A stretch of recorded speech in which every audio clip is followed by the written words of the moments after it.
overrun by neocon warmongers. And with the mass media in the pockets of the cabal elite, there remains one bastion of truth amidst the confusion.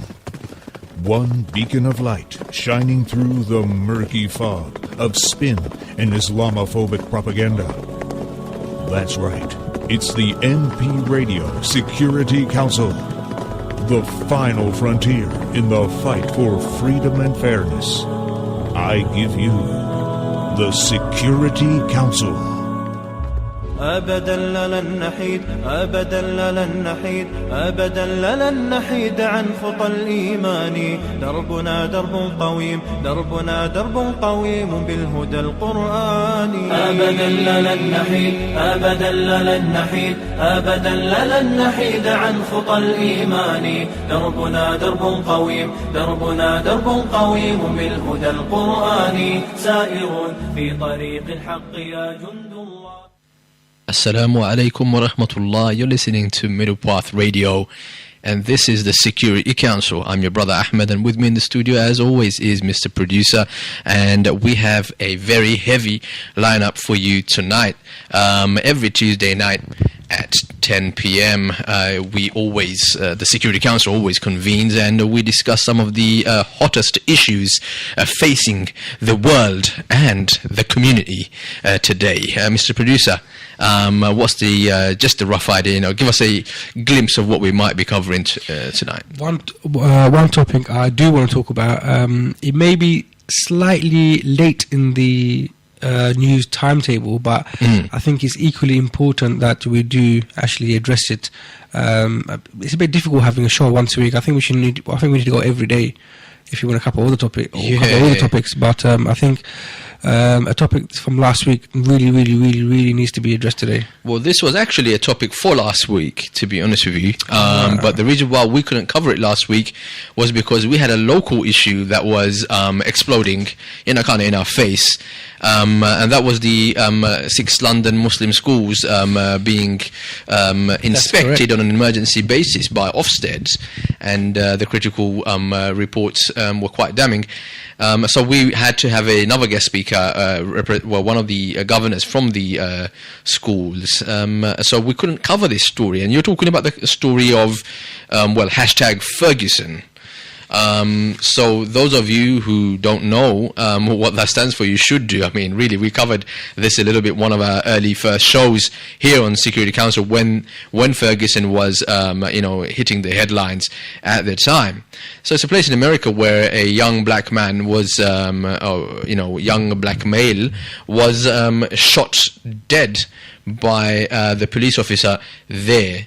And he was shot in the head as well. So the young man no longer with us. His family and the community reacted to the sheer use of what the family and the community and a lot of people all across the world are calling excessive force. The young man, again, I reiterate, was unarmed. Apparently, the witnesses are reporting that the young man had his arms up when the police officer tried to, apprehend him or accost him. After all, he did kill him. That's a fact. So I don't know. This has been a serious issue, and let's face it, Mr. Producer.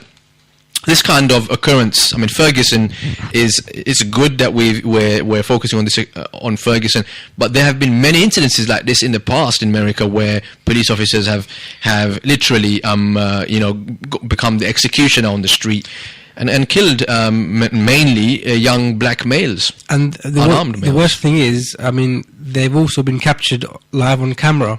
Doing it, and there's no excuses. There's no I feared for my life and I had to pull a gun out. Well, it was good to see that the community, have reacted in uproar, mostly very peaceful protests. As with any protest, a large congregation of people, you get some disturbances. I think that's a given. But I mean, there's been protests consistently, especially after the very incident that after the shooting. They had, continuous protests day after day for weeks, I believe. And there have been mayors and different officials going there to try and speak to them. But, the police actually counter-reacted even and kicked it up to another a notch of their own. And they started to show how militarized their force actually was. And you started to see all these Humvee, armor-plated, police vehicles rolling out. The reserve forces coming out as well. That's right. You had snipers on the rooftops. You had military tear gas. Fatigue items, tear gas, and all that was coming out. It was just really strange stuff that you'd see. Night vision goggles, the kind of stuff that you'd see, online. It was, of the U.S. Army, particularly, and it was strange to see a police force wearing that kind of gear, and the kind of weaponry that they were coming out with, also very new tactics. And as if you're out there and you think I've got that name wrong, and you're awake, unlike me, then drop us a text message or give us a call on 07 477 080 248. That's 07 477 080 248. Alternatively, you can go and follow us on Twitter, and our Twitter account is, or the handle, it's at Middle Path Radio. One word, at Middle Path Radio. Mr. Producer, everything okay there on your end there, mate? Yes. Everything all cushy on the technical side? Just trying to get the phone line ready for our guest.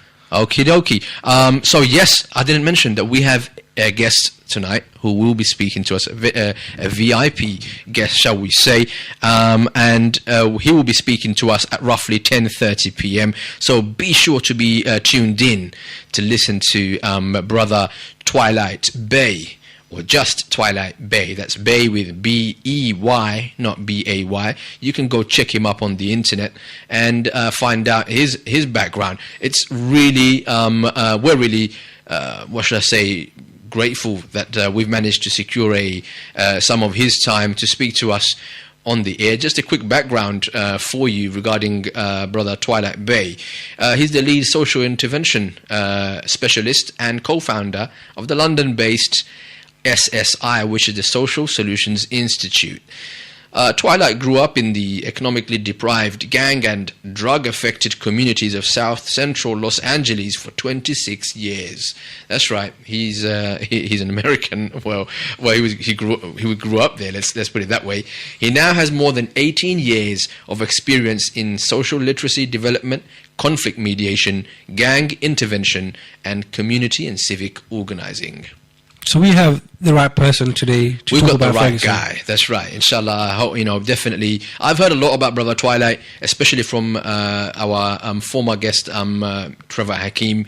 Brother Trevor, speaks very highly of Twilight, and I know for what contact we've had with Brother Trevor. We've worked on a couple of projects with him in the past. Brother Trevor's, he's the business when it comes to gang mediation, conflict resolution, and that kind of thing. And if he is repping Brother Twilight Bey, then I'm very eager to definitely make some contact with Brother Twilight tonight. This will be the first time I get to finally actually speak with him. Now, the work he undertakes, Twilight, by the way, spans a broad range of US and international communities and institutions. I mean, he contributes to local and international efforts in youth and community-focused initiatives, such as, gang intervention, we've mentioned, capacity building, service learning. I mean, he does a wide variety of positive work in the community, not just on a local level, but also internationally, because he's not just based in the States. As you know, he's now actually living in the UK. So the one thing that a lot of people will have their ears perking up when they hear this line, it's the fact that Brother Twilight Bey, he was a key figure in the initiation of the peace talks in 1988 between rival Los Angeles street gangs. Now, those of you who may be familiar with, let's say, hip-hop or gangster rap, well, this will definitely be in your territory. Basically, he was one of the individuals, key figures, who initiated these peace talks between the well-known, famous Los Angeles street gangs. This led to him becoming a key organizer of the ceasefire agreement between the Bloods and the Crips of California in 1992. Now, we all know that that's been a very difficult time for the African American community out there. They're exposed to like a whole lot of issues from underdevelopment, deprivation, low economic attainment. There's drug problems and stuff like that.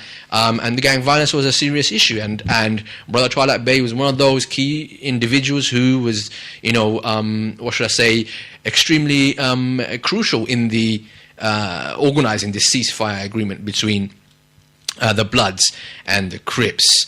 So really, what we're going to do is try and bring him on at 10:30. He's definitely somebody in the know when it comes to Ferguson, Mike Brown, Darren Wilson, and we even know that there's been shootings of young black males since then. I've even got a story here. You just need to, I don't want to take away from the Ferguson story, so we'll probably come to that in a second. So stay tuned in until 10:30, where we speak to Brother Twilight Bey. So long as we can get through to him. We are having slight technical difficulties at the moment in time, but hopefully by 10:30 we'll have some of those things resolved. We're going to go for a very short break and try to actually come back with a round of stories to keep all our listeners up to date. So join me straight after this one. You're listening to Middle Path Radio, and this is the Security Council. Path Radio, online, 24 hours a day, 7 days a week. You're listening to Middle Path Radio, and this is the Security Council. I'm your brother Ahmed, and with me in the studio, as always, is Mr. Producer.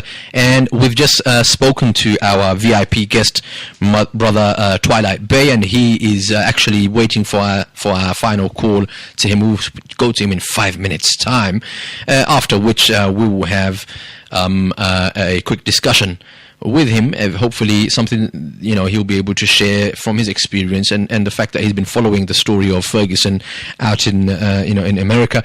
Hopefully we'll be able to get a more detailed picture, and especially an update, because we've already spoken about this, but a lot of developments have happened. I understand there's been a court trial, and the police officer has been on trial. He's been acquitted. I believe he's been acquitted. So I'm not sure about the details, and that's why we have our expert, Brother Twilight Bey, who will be speaking to us online in the next 5 minutes. Now, before we do that, he's waiting on the line, so I'm sure he's in a better position to be addressing our listeners and giving them the backstory and the latest on Ferguson. But in the meantime, what I'm going to do is just lay down just a general issue of race relations in America. Okay. Now, there's a really interesting article, funnily enough, on the CNN website. And it's titled, "The New Threat, Racism Without Racists." I'm going to read a couple of paragraphs from here while our guest is getting ready on the end of the other line. And hopefully this will lay the foundation for our discussion tonight. Now, listen carefully. CNN. In a study on race, a classic study on race, psychologists staged an experiment with 2 photographs that produced a surprising result. Follow me here, guys, right? They showed people a photograph of 2 white men fighting, one unarmed and another holding a knife. Then they showed another photograph, this one of a white man with a knife fighting an unarmed African-American man, a black man, let's just put it that way. When they asked people to identify the man who was armed in the first picture, most people picked the right one. Yet when they were asked the same question about the second photo, most people who were black and white incorrectly said the black man had the knife. Interesting. Let me carry on. So even before the Ferguson grand jury's decision was announced, leaders were calling out once again for a national conversation on race. But here's why such conversations rarely go anywhere. Whites and racial minorities speak a different language when they talk about racism, scholars and psychologists say. The knife fight experiment hints at the language gap. Some whites confine racism to intentional displays of racial hostility. It's the Ku Klux Klan, racial slurs in public, something bad that people do. But for many racial minorities, that type of racism doesn't matter as much anymore, some scholars say. They talk more about the racism uncovered in the knife fight photos. It doesn't wear a hood, but it causes unsuspecting people to see the world through a racially biased lens. It's when one Duke University sociologist calls racism without racists. Okay? Eduardo Bonilla Silva, who's written a book by that title, says it's a new way of maintaining white domination in places like Ferguson. Open quote. The main problem nowadays is not the folks with the hoods, he's referring to the KKK, but it's the folks dressed in the suits, end quote, says Bonilla Silva. Check this quote out. What a quote. Open another quote. The more we assume that the problem of racism is limited to the Klan, the birthers, the Tea Party, or to the Republican Party, the less we understand that racial domination is a collective process and we are all in this game, end quote. So as people talk about what the grand jury's decision in Ferguson means, Bonilla Silva and others say it's time for Americans to update their language on racism to reflect what it has become and not what it used to be. The conversation can start, they say, by reflecting on three phrases that often crop up when whites and racial minorities talk about race. So I understand we're getting texts coming in. We're going to take them. Hopefully, maybe we can address them to our guest who's on the line. But in the meantime, do keep them coming in. Our number is 07477 080 248. That's 07477 080 248. Now, while we are waiting for our guests to come online, what we're going to do is we're going to read a little bit more from here. We know there's been, a variety of different incidences taking place even after the Ferguson incident. Other people have been shot by police. Even the protesters themselves have been fired on.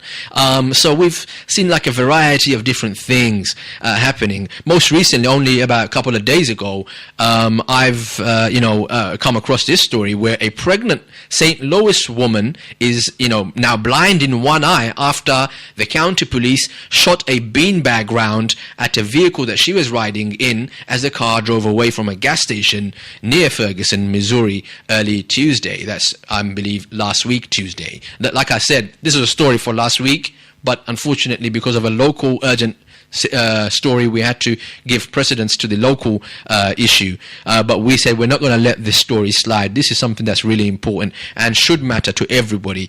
So we have with us on the line our guest, Brother Twilight Bey. Brother Twilight, Assalamu alaikum. Wa alaikum salam. Jazakallah khair. We are very happy to have you speaking to us live on air on Middle Path Radio. How are you doing tonight? Alhamdulillah, I'm doing well. Thank you for taking out the time to speak to us. So I'm going to get stuck in straight away. Just for the benefit of our listeners who may have missed the first portion of our program, Mr. Twilight Bey, our brother, he is the lead social interventionist specialist, and he's also the co-founder of the London-based SSI, the Social Solutions Institute for Research and Development. We know that Brother Twilight grew up in the economically deprived gang and drug-affected communities of South Central Los Angeles for 26 years. He's very much engaged and active in the community, well, for more than 18 years in gang conflict mediation, gang intervention, community and civic organizing as well. Many of you will be surprised to know that Brother Twilight was also a key figure in the initiation of the peace talks in 1988 between rival Los Angeles street gangs, namely the Bloods and the Crips, and he was one of the key organizers of the ceasefire agreement between these two famous gangs of California in 1992. Brother Twilight, we're going to talk to you tonight actually about Ferguson, something that's very current right now and a developing story. Do you want to just kindly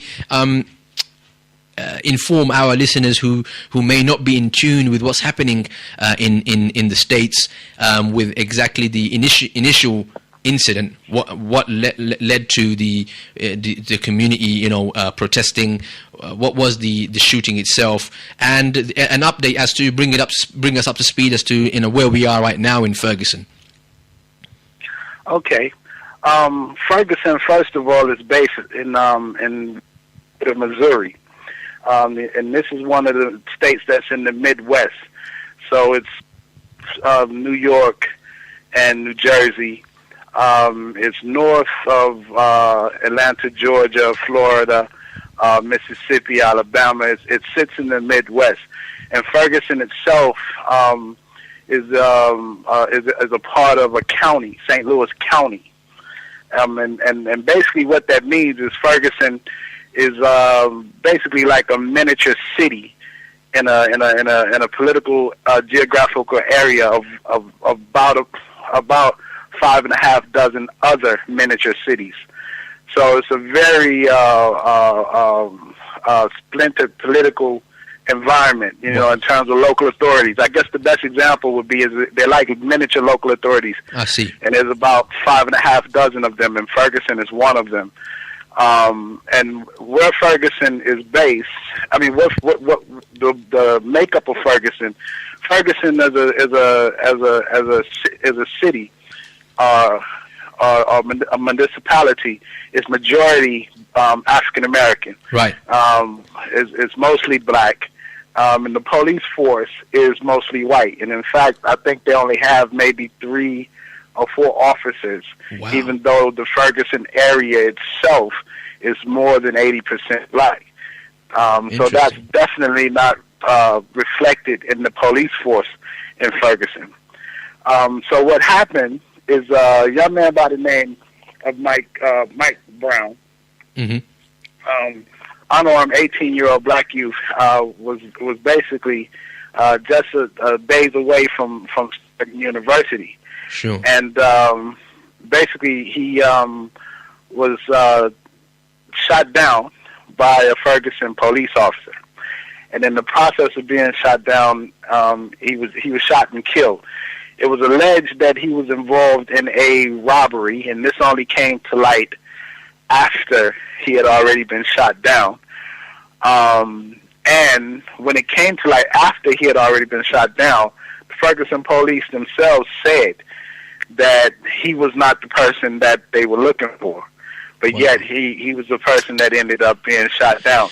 And that's very interesting, and I'll say why in a moment. But I just want to give you a chain of events that happened. Please.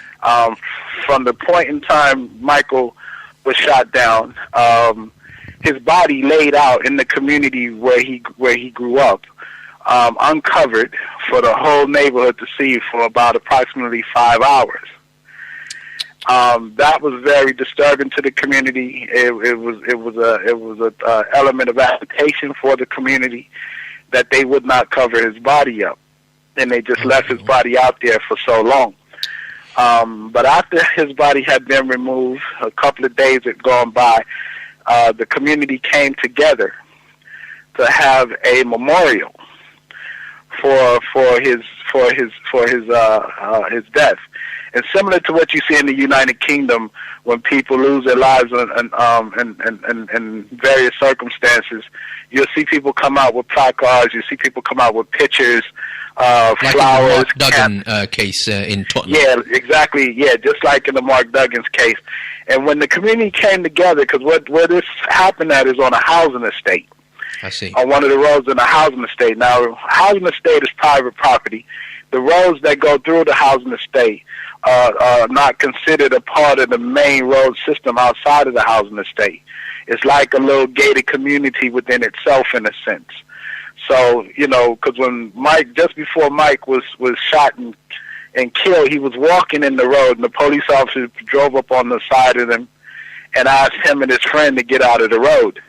And I can tell you, having grown up on one of these kind of estates myself in Los Angeles, it is common, and it is common practice in pretty much every city I've been in outside of the one I grew up in, Chicago, New York, Washington State, Portland, Oregon, Las Vegas, Nevada. Wow. These housing estates, people walk around on the roads like that all the time. And I'm sure police officers in those areas have on many occasions driven onto these private properties, and people will be walking in the street like that. Because it's not on the main road, it doesn't mean that you have a heavy flow of traffic. Exactly. And so it's like people playing out on the roads in the UK before there was so many cars. It's true. You know, so people will play out, the kids and everybody be out like that. And that then turned into a dispute and an argument between Mike Brown and the police officer. And in that process, Mike punched the police officer as they was having an argument. And the police officer went for his gun. He said that Mike went for his gun. But from what I was able to hear, you know, it seemed like either person could have went. It's kind of ambiguous who went for the gun first. But ultimately, Mike was the one that ended up being shot initially. Right. And so, you know, when you talk about the memorial, you know, and I want to bring you back to that. Sure. When you talk about the memorial, the police responded. And I don't know, I believe that in the UK, a lot of young people study the civil rights era in the United States as a part of sixth form.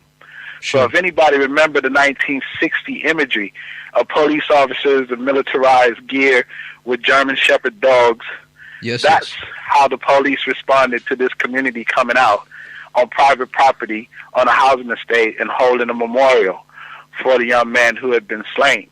Wow. And to add injury to insult, the police officers allowed the dog to urinate on the memorial. Unbelievable. Yes? And after the dog had urinated on the memorial, of course, that agitated people. People got upset. People got angry. People, you know, then responded. And there was some incidents that took place. And I just want to clear up some of the things that were shown in the media here. Yeah. That when there was the first sign of civil unrest, you know, the media portrayed it as if the city was on fire and that all of these major incidents of looting was taking place. And I just want to put that into context. If you can imagine 4 shops next door to one another, 4 shops, won't cover more than maybe less than even a whole block in Tower Hamlets when you're driving up the main road there. It's like 4 shops. It's a small area. But people on the ground there said that it was like, if you were there, you would have thought you was on the set of a movie with extras standing around waiting to see what was going to happen. And some people took to breaking the windows of some of these shops. And then one of the shops was set alight, but it later came out that allegedly that shop that was set alight allegedly was set alight by its own owner. Oh, wow. And what's so funny about it is that, you know, if you can imagine 4 shops right next door to each other, how does 4 shops right next door to each other equate to mass looting? It doesn't. But this is how it was reported in the media. And what's funny about it is that there was a shopping mall about the size of Westfields there in Stratford that was about 3 blocks up from where all of that took place. I see. And no one thought to go down to the shopping mall and do some looting. So even the way that it's being reported is kind of interesting, and it kind of taints what's been taking place there. Okay. But people were upset. People did get angry. People did respond to what had been taking place, but it wasn't the way in which it had been reported. And the way that the authorities and that part of St. Louis County responded is they called in 600 National Guards troops with tanks. Unbelievable. For this small community. So you would think this would be something like the Zionists there coming into Palestine. You know.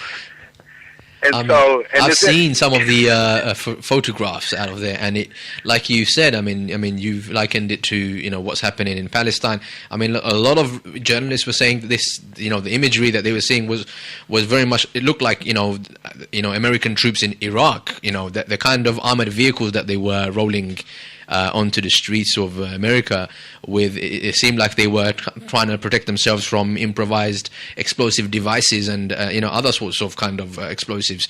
But you're saying this was just really in response to the justified anger and protesting by the the community in Ferguson.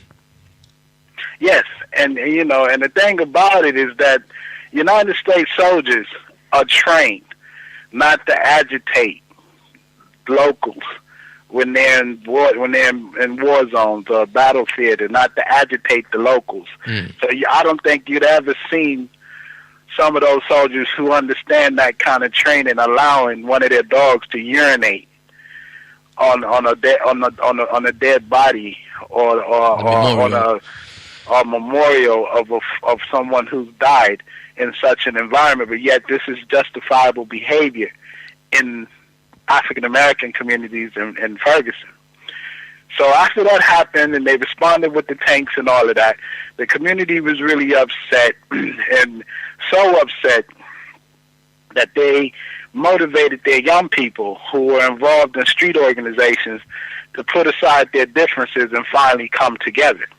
Okay. And so they came together, and this wasn't reported in the news anywhere. And they started working together, and then other communities where there had been truces and the street organizations that put aside their differences and agreed to come together and work together came into Ferguson to support those individuals who were involved in that truce, and helping them to work out how they were going to work together and be sure not to return back to the old way of life. And then as that happened, and the intensity of the conflict in the community became more prevalent, there were a lot of people who came into the area, a lot of what some people call civil rights leaders that came into the area, asking people to calm down and pretty much do some of the things we will remember from the 60s, marching and singing, and the people just was not having that. And some of these individuals will run out of town because the community was very frustrated with how they had been treated, and pretty much this was like the straw that broke the camel's back. They were fed up. They didn't want any more of it, and they wanted something different done about what had taken place.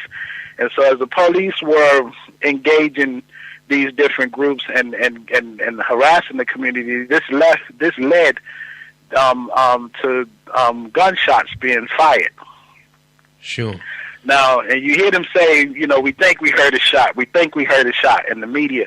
And from what I've been told from people on the ground there, allegedly what actually had taken place is that members of these street organizations were now involved in or engaged in exchange of gunfire with the police. And so it's very clear that this thing is boiling over. Okay. And the community is really upset, and because of the way in which the police started to deal with them, the community, armed themselves and started to fight back. That's what it sounds like. And this is all before you get to the day that they finally get the report from the grand jury on whether or not the police officer would have to stand trial for murder. And that in itself was also very curious. First of all, it took them more than 6 days to tell anyone who the officer was that was responsible for shooting Mike Brown. Then once that information came out, they also released the footage of what was alleged to be Mike Brown stealing cigars from a local convenience store. Seriously? And as if they wanted to damage his character and justify the killing by saying, well, this individual stole from a local shop. Yeah, he was one of the bad guys. He's one of the bad guys. But when does taking a couple of cigars that's not worth more than £3 equate to the loss of life? Doesn't. So this is one of the things. And so after that, there was the communities became more polarized, as it was announced who the police officer was that had killed Mike Brown, murdered Mike Brown, you had people from the white communities come out, actually members of the Ku Klux Klan come out and start to show their support for Mike Brown, and in anticipation that he would have to fight a murder case, they set up two fundraising pages. Yeah, two funds, and they raised close to over $100,000, if not more, for his defense. That's right. You're talking about the police officer Darren Wilson, yes, who was the one Wilson who shot Mike Brown to death. Yes, and so money was, the fundraisers were members of the Ku Klux Klan calling for this support, and they only asked for $50,000, and they got more than doubled what they asked for. So that in itself has to say something about Missouri and the United States. Now, just on that point, we covered this a little bit, just briefly a few weeks back, and we understand that this fund, contributed to by members of the Ku Klux Klan, this fund actually, the money they raised far exceeded the amount of money raised for Mike Brown for a fund that was, being collected in the name of Mike Brown, the guy who was shot dead by the police officer. Is this correct that the police officer's fund managed to, exceed the fund that was set up for Mike Brown? This is what's been reported. Okay. This is what's been reported. But what I understand is that there were other contributions that were made privately for the support of Mike Brown. One of the rappers from the hip-hop community, I'm sure some people would have heard of him, is Talib Kweli. Mm-hmm. Talib Kweli flew into town, and you might find this interesting as well, because as all of this was unfolding, and there were protests leading up to the report of what the grand jury found it, and the protest was raising over that period of time. Talib Kweli flew into town with some seasoned community organizers and community activists along with their children. And as it is that airports now have to keep a record of who's flying, the police is aware that he was coming into town. And within minutes of leaving the airport, his car that he was in and the entourage that he was with was pulled over by the police. And when they pulled him over, there's a particular type of stop that police officers in the United States use called a felony stop. Now, a felony stop is very aggressive. Everyone in the car is made to get out of the car and lay down on the ground, face down on the ground, spread eagle. Really?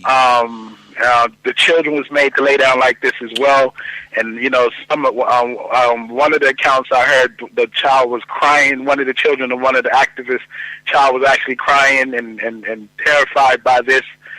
And as this was happening, CNN was there, and they did not broadcast what was taking place, but they were definitely there. And so when people go back and look at the footage, and they see the rapper Talib Kweli speaking with the CNN correspondent who was interviewing him, you can see Talib trying to bring up another subject, but the correspondent wanting to avoid a subject.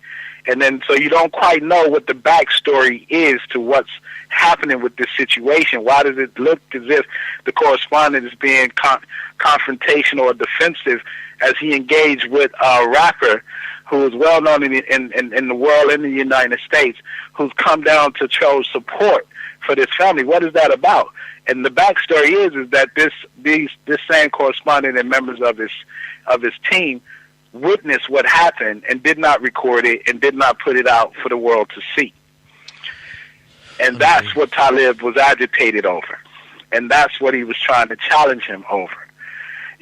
So when people ask about what's happening in Ferguson, and even how the news media is covering what's happening in Ferguson, there was a lot that was going on for the people to be upset. And while Talib was in town, he personally made contributions to the family, and also put money into the other initiatives that were taking place in the community to support the people. And this is the thing about how things work there. The other thing about what was taking place there as we're leading up to the verdict, is that it was reported, when grand juries are called together, just so people understand, they are called together and assembled by the the equivalent of the Crown Prosecution Service. And and the Crown Prosecution Service calls together this group of people and say, they then give their case for why they think a crime has been committed. And in this case, the equivalent of the Crown Prosecution Service did not do that. They didn't say why they felt the crime had been committed. They didn't do that. That's usually what they do. The other thing is when the equivalent when the prosecutors call together a grand jury, they not only say why they think a crime has been committed, they give a little bit of information. They give a few of the facts on why they believe a crime has been committed, and then ask the grand jury to vote whether or not they should proceed with it. Right. But in this situation with the case against Officer Wilson, Darren Wilson, who murdered Mike Brown. Yep. The prosecutors basically said, there's been an incident. Here's all the evidence. They did what solicitors in the United States describe as a document dump, which means they just flooded the members of the grand jury with loads and loads of information. And in doing that, they said, these are the potential crimes, rather than this is what we believe the crime to be and what we would like to prosecute on. They said these are the potential crimes that Officer Darren Wilson could be tried on. So you look at the evidence and you determine whether or not you think that's the case. Now, this is vastly different from what traditionally happens because, one, the prosecutor did not say what crime he felt Darren Wilson had committed and wanted the grand jury to agree with him or disagree with him on. The second reason that it was different is that they flooded the grand jury with loads of information, even information that would be considered inadmissible within court. Okay. And by doing that, at this point, they're giving all of this information without anyone to come and offer an alternative interpretation of the data that they're looking at. Okay. And then what else is strange about it is that they were given information that wouldn't even be allowed to be used in court. Wow. And so for a lot of people, it looks as if this prosecutor set up a perfect storm or scenario to allow Darren, the officer, to avoid prosecution. Interesting. And this, again, that particular chain of events is what set the community off the second time. And just as the President of the United States, Mr. Obama, was giving his announcement and asking people to remain calm, and that the United States is a country that respects the rule of law, it was kicking off in Ferguson. Now, people may ask, why don't people just respect the rule of law? Why didn't they just listen to Obama? Why didn't they just, stick to that and accept that this is how it came out in court? Well, there's a thing called the Dred Scott decision. And now, let me put it in order. Let me give you the sequence of events. Once, when the United States was founded, the Declaration of Independence and the Constitution of the United States was written at a time and framed by individuals at a time who owned slaves. And Africans at that time had no more rights than a kitchen table and had not been considered to be entitled to what the Constitution or the Declaration of Independence said. Right. Got that? Yep. So the very founding of the United States, its legal system, and its documents that became the legal frame or foundation for its legal system did not consider African Americans. Okay, that's fine. Now, when you move past that, a few years later, there's a gentleman by the name of Dred Scott in the 1800s who went to court to sue some individuals who had taken his wife and his daughters and was holding them as slaves, and basically said that they were runaways. And he went to sue them and the Supreme Court. Now, what people got to understand about the United States Supreme Court is that if they give a judgment, that judgment becomes pretty much what you call case law, and it sets a precedent for how things are done. Mm-hmm. And so when Dred Scott went to court, put forth all of his evidence to prove that him and his family had lived in a free state and that they were free and they were not slaves, and that these people call themselves slave trackers or hunters had illegally taken his wife and his children and re-enslaved them. You know, when he went to make that case, the Supreme Court judge that heard it, mm-hmm. I won't give the whole judgment of what he said, but I'll say two parts of what he said. One, he pointed out that when the Declaration of Independence was written and framed, it did not include African Americans. Wow. And then, you know, the Supreme Court judges are allowed to write what they call opinions after they give their judgment. Okay. And in the opinion, he said that the black man had no rights that a white man had to respect. Unbelievable. And that's coming from the Supreme Court, which sets a precedent for how others see the situation. Sure. And that's not to mention, there was a sister who wrote her book looking at this particular issue. And the name of the book is Criminalizing a Race by Sharice L. McIntyre. And in that book, she outlines how laws were passed to criminalize African Americans and put them into eternal slavery in contrast to any other racial group. So, I mean, there's like, you know, there appears to be like long history of racism, not just, you know, on a personal or a individual or a community level, but we're talking about, you know, even from a legal perspective, you know, race has been a huge problem in America. But a lot of people will be thinking right now, listening to tonight's program, will be thinking, but that was a long time ago, brother Twilight.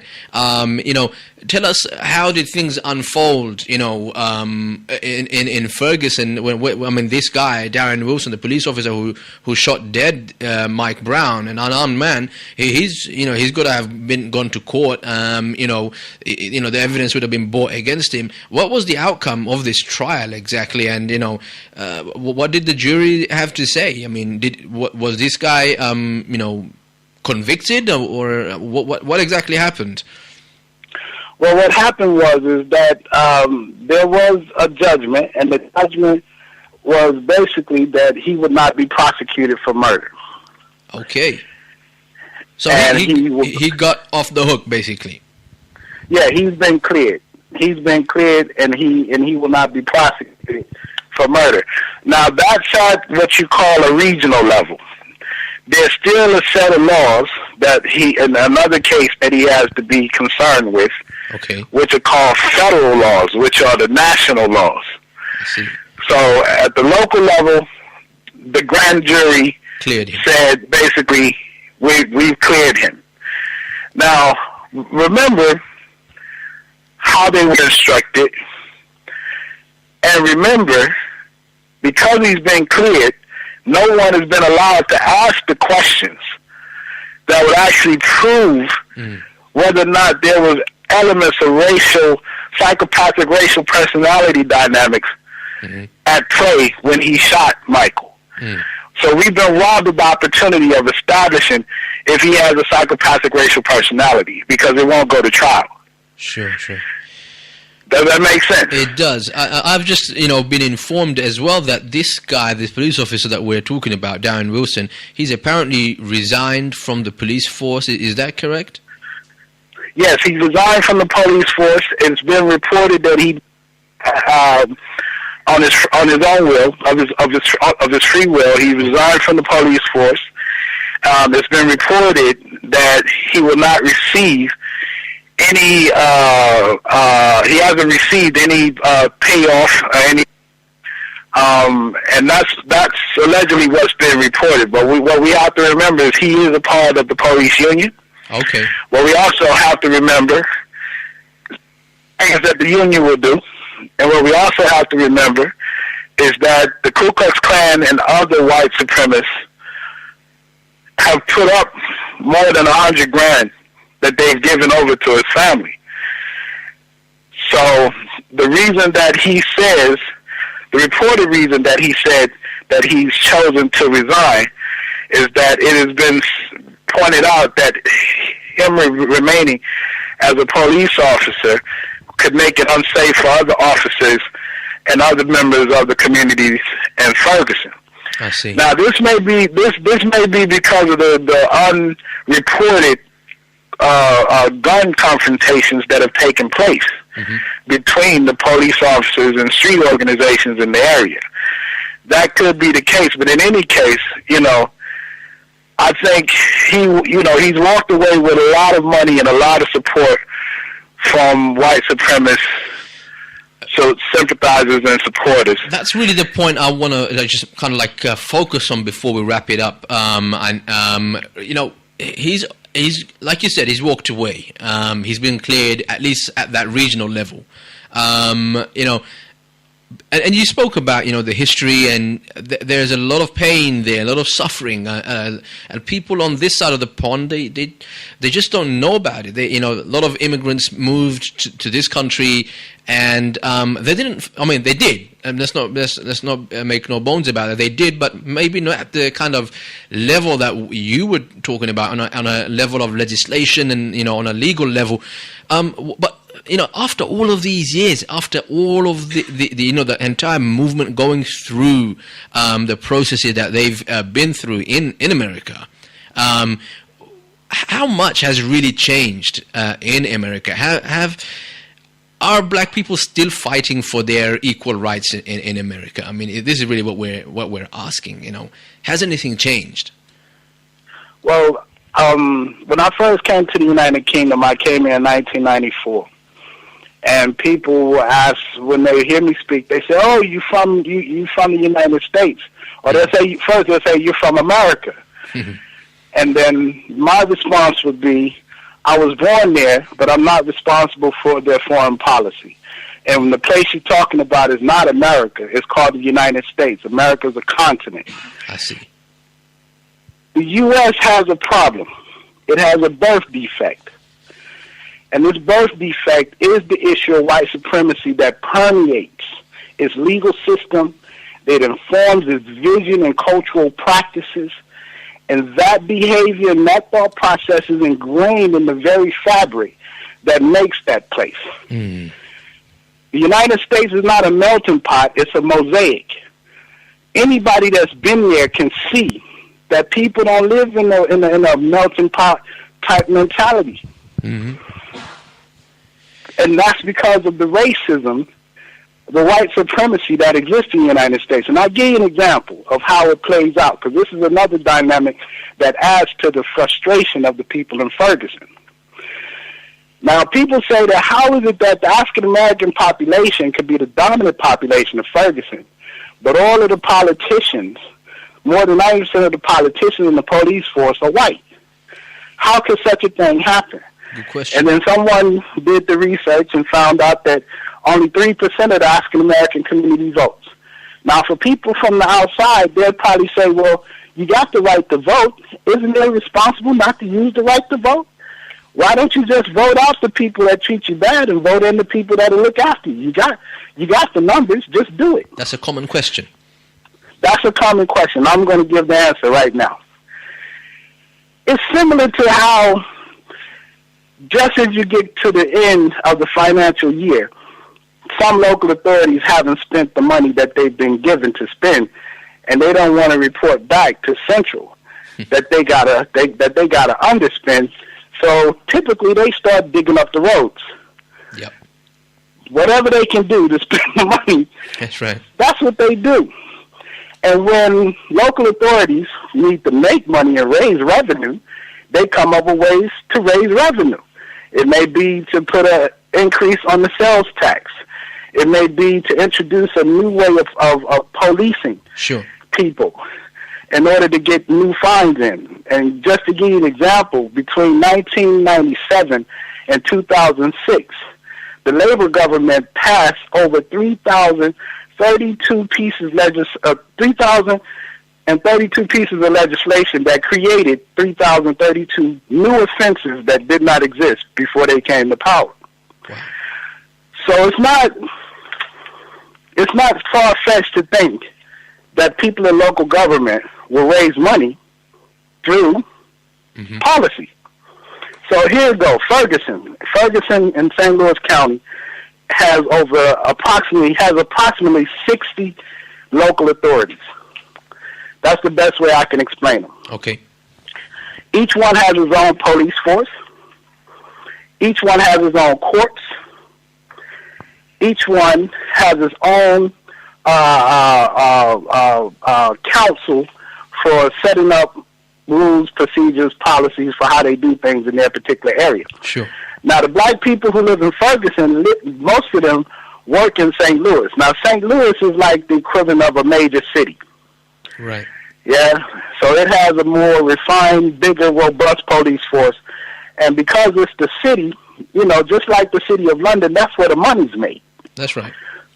So the way to look at St. Louis County would be like Greater London. Okay. And the city of St. Louis would be like the city of London. So the people all work in the city of London. And what would happen is that they drive through these other local authorities. They will be pulled over by the police for the smallest infraction. If they got a bulb that's out, they'll be written a citation. The citation will have a mandatory date that they must show up to court. Wow. And the date is not negotiable. These people are not wealthy people. They're most likely doing shift work. And if they don't show up to work, they don't get paid. And a lot of those kind of jobs in the United States, you have to work a year before you're entitled to 1 week's holiday. Seriously. Okay? Mm-hmm. So when you get a citation that says you got to come to court, you got to weigh up, are you going to go to court or are you going to go to work? Now, if you are struggling to take care of your family, what might you do? Some people ignore the citation, I'm guessing. This is the thing. Most people wouldn't be able to do it. Yeah. Because when they would go to court, and there are examples of this, I'm not making this up, it's documented. People would go to court, and when they would go to court, they would have their children with them. Oh, okay. And because they didn't have anyone to watch the children, they then are told when they get to the court that they can't bring the children in. What? And there's no one to watch the children. So the people are turned away. They're not allowed to have a new court day. So when they don't go to court on that day, an arrest warrant is issued for their arrest. Just an escalation of one thing leading to the other, and it's almost like the system's kind of written in that way that, they're kind of aware that these people will face these difficulties, and what we'll do is we'll just kind of crank up the, the fining or whatever it is that we're going to do, take it to the next level. It just kind of sounds horrible, to be honest with you. There's no other way that I can describe it. I'm going to give you one final question, Brother Twilight Bey. This one's going to be a bit of a tough one, but I've heard you mentioned it a couple of times already when you were speaking to us. You firmly think that the killing of Mike Brown by that police officer, Darren Wilson, is a murder. I mean, is that correct? This is my final question to you. I mean, is that how you feel, that this was a murder? I feel that it's a murder. Okay. You know, I feel that it's a murder. And before answering that fully, I just want to give you one statistic, because I think your listeners will find this interesting. Go ahead. And understand the rage that it creates in the local community. Sure. Ferguson has 21,000 people who are of African American, majority African American. 21,000 people. Of that 21,000 people, there are currently now 24,000 live warrants for the arrest of adults in that area. Whoa. And when you show up to vote on voting day, you have to come with ID and show your driver's license or your ID that's issued by the state of Missouri. And when you do that, they then check to see, because there are police officers there, they check to see if you have warrants for your arrest. And if you do, they then arrest you. Oh my goodness. And then you're not able to vote, and you're going to jail. So when people say there's only 3% of the voters turning out in Ferguson, there's a reason. They're behind bars and they're denied the right to vote. And so when you ask me, do I consider what happened to Mike Brown to be a murder, I say absolutely. And the reason why I say that is because I'm a man who grew up in a rough urban environment. I was involved in certain behaviors as a young man growing up in that environment. On numerous occasions, I've had guns put in my face. And on 2 occasions, I've had guns fired into my car at close range, and people tried to attack me while sitting in my car. Shocking stuff. And I'm speaking to you. I'm speaking to you. Alhamdulillah, I'm speaking to you. Alhamdulillah. Yeah? And the reason why I'm speaking to you Alhamdulillah. is because on more than one of those occasions, I was in a position to actually grab the individual, disarm them of their weapon, and did I take their weapon and then fire up on them and kill them for trying to kill me? No. Did I take, one person tried to carjack me, did I take his weapon away and turn around and try to shoot him with his own weapon after he tried to rob me? No. I had the upper hand already. He was disarmed. Exactly. He had no longer a way, he had no longer had a way to attack me. And if he had come to me physically, I had done enough physically already to defend myself. What makes you think that I couldn't do more? And you know what's so funny about it? I haven't had years of training as a police officer in self-defense. I get your point. That's a very, let's say that's a strong point. You know, you get the training to kind of disarm people who are, supposedly armed individuals, and we know that Mike Brown wasn't armed. And obviously, you know, they're describing this officer as a 6-year veteran. So this guy's had extensive training. Brother Twilight Bey, you know, I would love to speak to you all night. We've heard a lot about you, especially from our colleague and brother, Trevor, Hakim. It's been a huge pleasure speaking to you tonight. We've got to go to a break, so we'll have to let you go. You know, we hope to hear from you sometime in the near future when we need kind of info and updates from somebody who knows the United States better than we do. Brother Twilight Bey, Jazakallahu khair for coming and speaking to us tonight. Assalamu alaikum. Wa alaikum salam. So that was Brother Twilight Bey. I wish I could have asked him,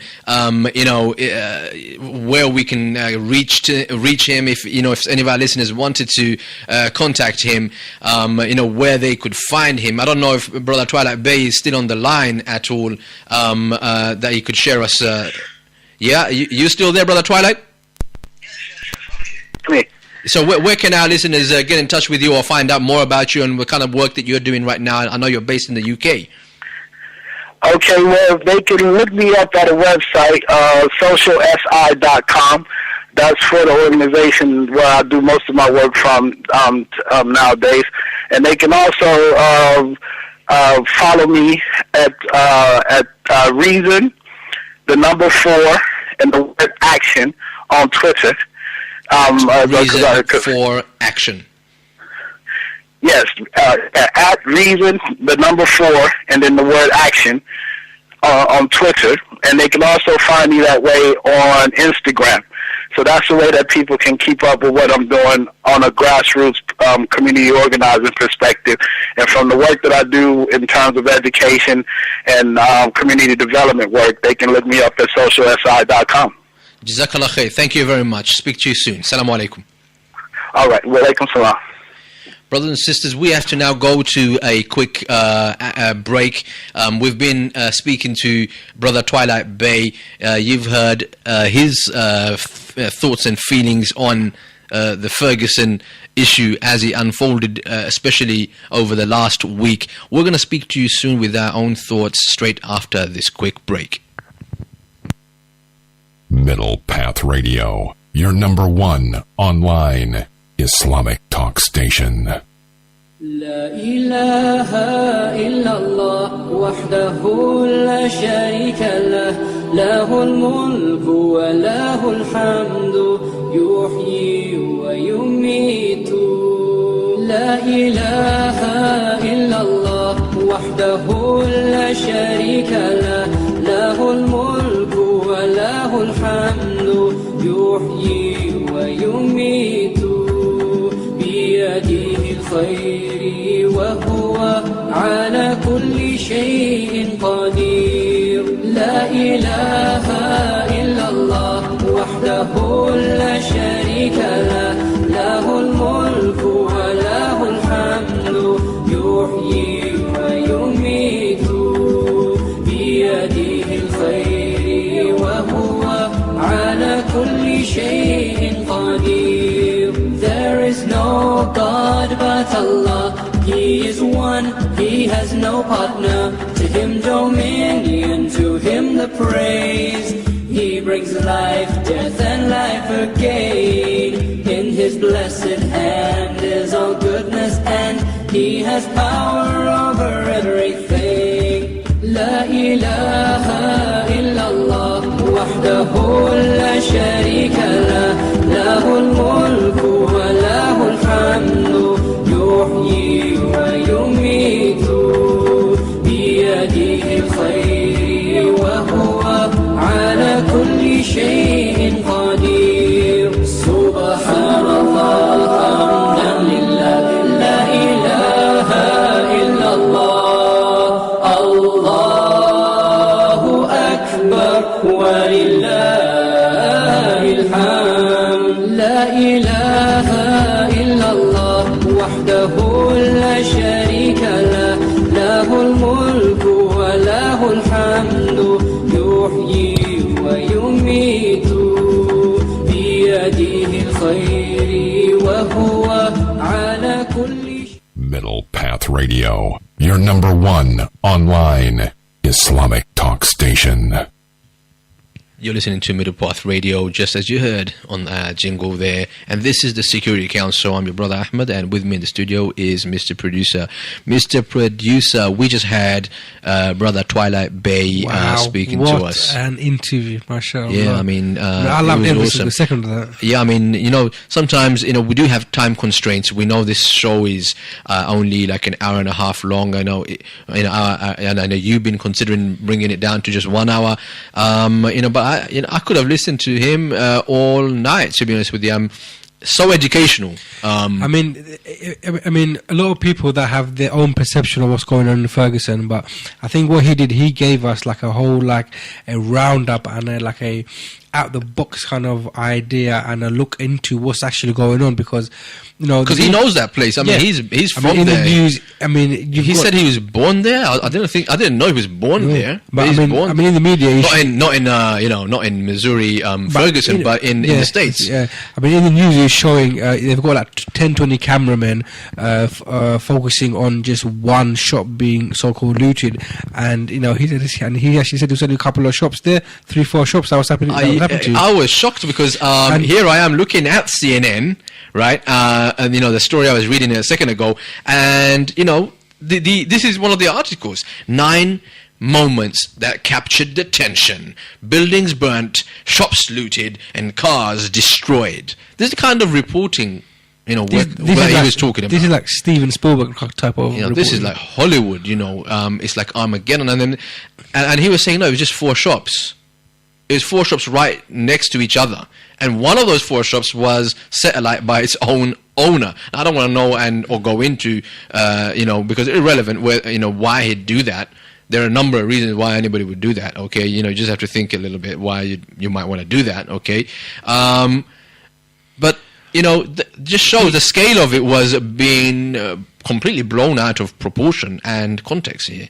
I think he highlighted many key issues here. I mean, just on that point about the looting and so on. So he said, like, there's a very popular mall. In America they call it mall. They call it a shopping center here. So like Westfield, a very popular big shopping mall just down the road from where these 4 shops were burning. Like, if there was that real looting taking place, then why didn't anybody think about going and burning down the entire Westfield, the American version out there? Why didn't they do that? We're talking about Westfield because in our local area, it's just down the road from us in Stratford.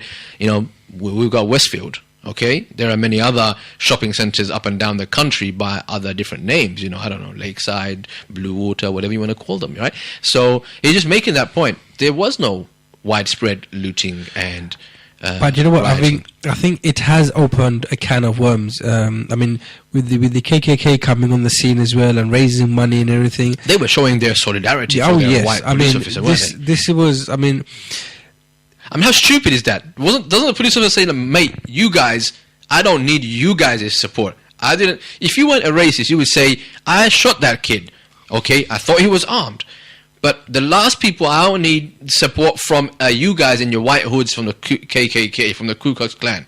I'm not a racist. I don't need the support of racists. Okay, what you're doing by raising money for me, in your KKK outfits, you're making me out to look like a racist. But he didn't. I haven't read any story or any reports that he came out saying, distancing himself from this kind of money. He actually did a full-on interview with ABC in America, and he never made any mention of this, even though they were they raised him 100K. Yeah, there was 100K. There's leaflets going around for support and everything. There was leaflets going around. The same leaflets were saying that they're going to be, they're going to take down anybody that's got to do with Anonymous, and that's another part of another show. But there was another thing, and I'm sorry to interrupt you, Mr. Producer. There was another thing that he also, he brought some interesting things that, even though we were covering some stories to do with Ferguson, I didn't know this because he said, and I found it again interesting that he referred to them as street organizations. He was saying that local street organizations. I think a lot of people may refer to them as gangs, right? Unless I'm wrong. I don't want to misquote Brother Twilight, but he was saying some of these rival street organizations put aside their differences, okay, and they came together. They laid down their, grievances, the proverbial axe that they had to grind with each other, and they came together, the united forces, and they tried to work this thing out, tried to figure out how can they respond to this crisis. And this wasn't picked up in the media. This wasn't picked up in the media. You know what? Can you imagine if something like that happened? But if you heard, in fact, what they to go and ask you a question. No, I was just going to say, if something like that was to happen in Tower Hamlets, where all gangs and all cross-party areas are kind of get together on one. This is like the youth services dream here. Something like that happening. You would get publicity, everything around here. But as soon as I just can't believe that it wasn't even addressed. But instead, I was going to say to you to respond to that had there been a shooting the following day of a black guy by another black guy, there'd be reports of gang, bloodshed and mayhem on the streets of Missouri, or that kind of headlines. But actually, those things didn't happen. But all I was hearing, when you read the comment section, when you read the tweets, and you even hear these kinds of officials coming out and saying, actually, why is it an issue? Mark Lamont, what's his full name? Dr. Mark Lamont, I forgot his full name.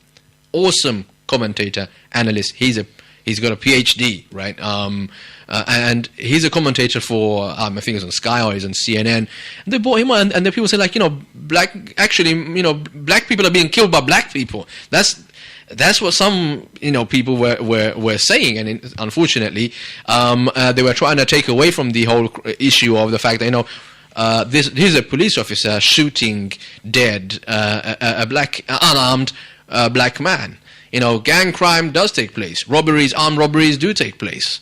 We're not suggesting that it's okay. But here's a very unique scenario where it's the common recurring theme of white officer shooting unarmed black kid, black guy, whatever you want to call them. And this is the problem. So even though that didn't happen, you're absolutely right. This is exactly what, certain, let's say, people who were happy with the police force in the county of St. Louis, where they were doing this kind of shooting, they were supporting them and they're saying, look, actually, black kids are being killed by other black kids. What an offensive way to kind of dismiss the serious questions, the forces, the police force and the community should be asking regarding the killing of Mike Brown. Oh, sorry, mate, you guys shouldn't complain because you guys are killing each other. What kind of level of debate does that kind of descend to when you've got officials, respected people coming onto state television and saying things like, why are you complaining about a white police officer killing you guys, black guys for? Black guys are killing black guys all the time. That kind of attitude, I don't know who would put up for that kind of thing. And I think that's what kind of irks the community and definitely enrages them. So he showed us definitely a number of things that we had. There was another interesting thing he dropped. Obviously he did tell us he firmly believes that this was a murder. We know that the court case has cleared Darren. He actually made a correction. It wasn't a court case.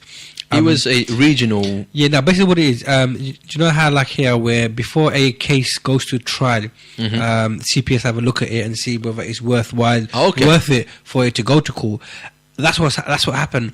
Even before it went to trial, their version of the CPS said, no, this is, the facts speak for itself. They're saying the officer, that there's not a case to be heard. There's not a case to be heard. Wow. Now, my kind of thing, my thing on this would be that to ease community tension, okay, this is where the judge got it wrong, because if the officer was not guilty, then the facts would speak for itself in a trial.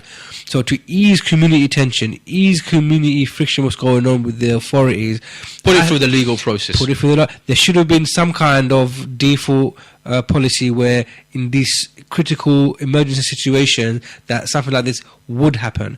But for the officer to get away clean, scot-free, that's where they got it wrong. And yes, you will have more public outcry, especially when a young defenseless guy gets shot in the head. It's not an isolated case. This is happening. The police officer actually said in the interview, because a lot of the shots, the post-mortem examination showed that a lot of the shots were fired on the upper body of the body of Mike Brown, and there was a bullet to the head as well.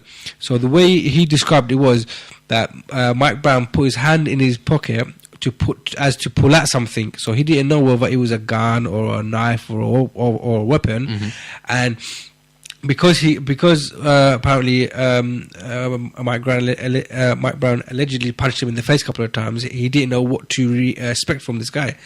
So what Mike Brown did was he put his hands up on his head, as to kind of to say that I haven't got any kind of weapon. Armed. But the police officer, what he said was the guy was waving and going crazy on him, waving his arms around, and he stumbled. And as he stumbled, the police officer was firing, and his head fell into the line of the bullet. Who said that? The police officer. The police officer said that. So it wasn't an issue. It wasn't a case where he shot the guy in the head. The head came into the line of fire of the bullet. Right? What? He Get out of the way of my bullet. You understand what I'm saying? So yeah, that's I'm gonna fire my gun, and like if your head gets in the way, then my problem. I wish I had a video camera to just film me right now. You know that one of those cowboys there. It's a boy. What the hell? This is America. This is wicked. Let's actually, you brought this up. Now, I'm gonna stick with CNN for a second and listen to what the witnesses had to say. Okay, because Mike Brown's dead. Okay, and he can't speak for himself. Okay, but there were witnesses there. And you just gave kind of like the rough, account of what the police officer had to say. So let's look at and ask the following question. When did Wilson start shooting? This is reported by CNN. So whether it was a tussle or a wrestling match, witnesses said they saw a confrontation between Brown and Wilson while Wilson was in his police SUV. Wilson's the police officer. Brown, obviously, the guy who got shot dead. Accounts varied regarding who was the aggressor, and not everyone heard gunshots that Wilson fired, by his own admission, but everyone saw Brown suddenly take off running east behind the car. That's the point, right? Brown started running away. What happened after Wilson? Brown is the boy that got killed. So Brown started running away. What happened after Wilson stepped out of his car is unclear. Several witnesses testified that Wilson began shooting while Brown was running away from him. I'm going to pause you there. How did his head get in the way of Wilson's bullet? Wilson's account of this is that after you already gave his account. No, hold on. I'm going to add from this point that why did you become his attorney on the day of that trial? What happened was what he said was he got ruffled in the car. Right. He got smacked up in the car pretty bad. The police officer got beaten up in his own car. Yeah. And what he was doing, he was trying to push the door open to get him away of his SUV. And for some strange reason, Mike Brown ran. And when the in the ABC interview, when he said, "Why did you run after him?" Mm-hmm. He said his reaction, his comment was, "I'm a police officer. He attacked me. We've been trained to hunt and kill, to catch the people that attacked, or he's hit a person of law." As he's running behind him, obviously he's shouting, saying, "Freeze! I'm just being silly, guys. That's not what he said. I've got my gun, whatever." Surprising. That's when Mike Brown stopped, and he turned around. And as he's turning around, this is when Wilson's thinking that he's going to pull something out. He, in fear of his life, bang, bang, bang. So just going with this story that you just kind of it's not my story. It's what he said. His account conveyed, on behalf of the let's say the defense of. I'm just joking.